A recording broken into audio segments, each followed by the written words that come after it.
لیکن شاعر نے کہا جو تاریخ والے ہیں، جو پڑھے لکھے لوگ ہیں، جو پڑھے لکھے اور جو تاریخ کے جو اوراق کو جو سمجھتے ہیں جو لوگ، اور جن کی نگاہیں ان پر مرکوز ہوتی ہے، میں ان تک یہ پیغام پہنچانا چاہتا ہوں کہ شاعر نے کہا کہ قلم جب بھی اٹھایا ملک کو ذیشان لکھا ہے، قلم جب بھی اٹھایا ملک کو ذیشان لکھا ہے، ستم سہ کر بھی ہم نے پیار ہی کا نام لکھا ہے، ستم سہ کر بھی ہم نے پیار ہی کا نام لکھا ہے، ہمیں نفرت بھری نظروں سے ہر دم دیکھنے والوں ہمارے دل میں جھانکو، صرف ہندوستان لکھا ہے، ہمارے دل میں جھانکو، صرف ہندوستان لکھا ہے۔ میں روشنی کا محترم ابراہیم بھائی کہ روشنی کا کچھ نہ کچھ امکان ہونا چاہیے، روشنی کا کچھ نہ کچھ امکان ہونا چاہیے، بند کمرے میں بھی روشن دان ہونا چاہیے، روشنی کا کچھ نہ کچھ امکان ہونا چاہیے،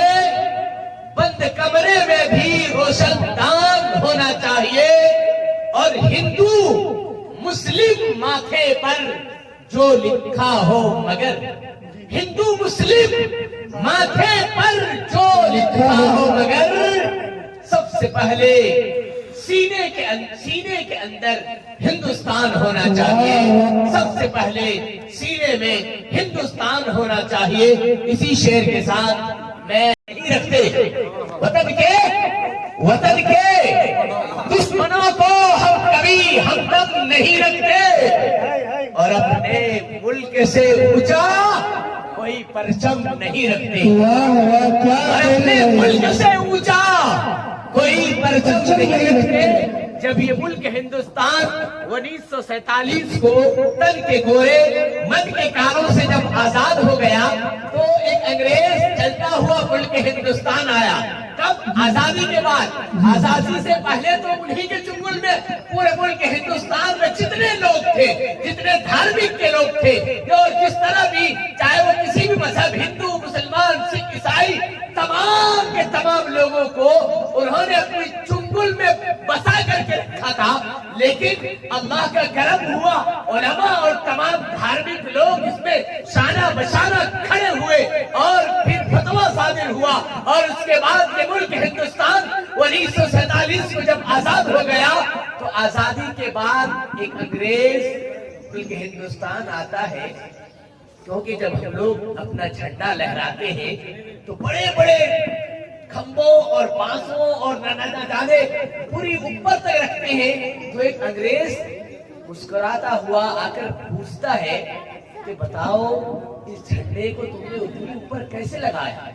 کیا اس بانس کے اوپر چڑھ کر کے لگا؟